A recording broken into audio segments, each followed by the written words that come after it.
एक ब्राह्मण घमंड भरे शब्दों में भगवान बुद्ध से बोला, हे गौतम, यदि आप सिद्ध कर दें कि ईश्वर नहीं है तो मैं आपका शिष्य बन जाऊंगा, पर यदि आप सिद्ध नहीं कर सके तो आपको स्वीकार करना होगा कि ईश्वर का अस्तित्व है।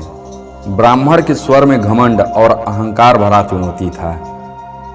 कुछ शिष्य मुंह मोड़कर देख रहे थे तो कुछ शिष्यों के चेहरे पर जिज्ञासा थी। भगवान बुद्ध ब्राह्मण के चुनौती भरे शब्दों को सुनकर एकदम शांत रहे।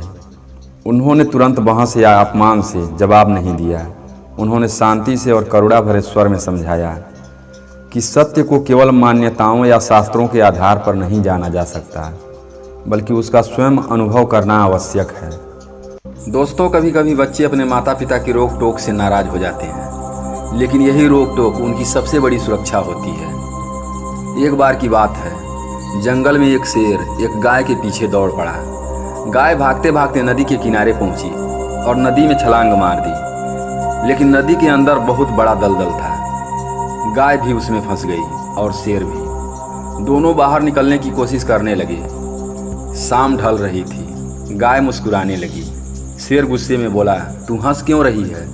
गाय ने शांत स्वर में कहा, तुम्हारा कोई मालिक है? शेर और गुस्सा हो गया, भला मेरा कौन मालिक हो सकता है? गाय बोली, मेरा मालिक है, वो मुझे ढूंढते ढूंढते यहाँ आएगा और बचा लेगा, लेकिन तेरा कोई मालिक नहीं है। और सच में थोड़ी देर बाद गाय का मालिक आया। गाय की आवाज़ सुनी और उसे रस्सी डालकर बाहर निकाल लिया और शेर वहीं दलदल में फंसा रह गया।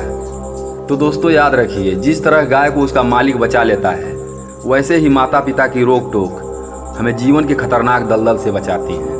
अगर उनकी बात नहीं मानोगे तो शेर की तरह फंस कर बर्बाद हो जाओगे। दोस्तों, माँ बाप की डांट में ही आपकी सुरक्षा है। इसे समझिए और उनका सम्मान कीजिए।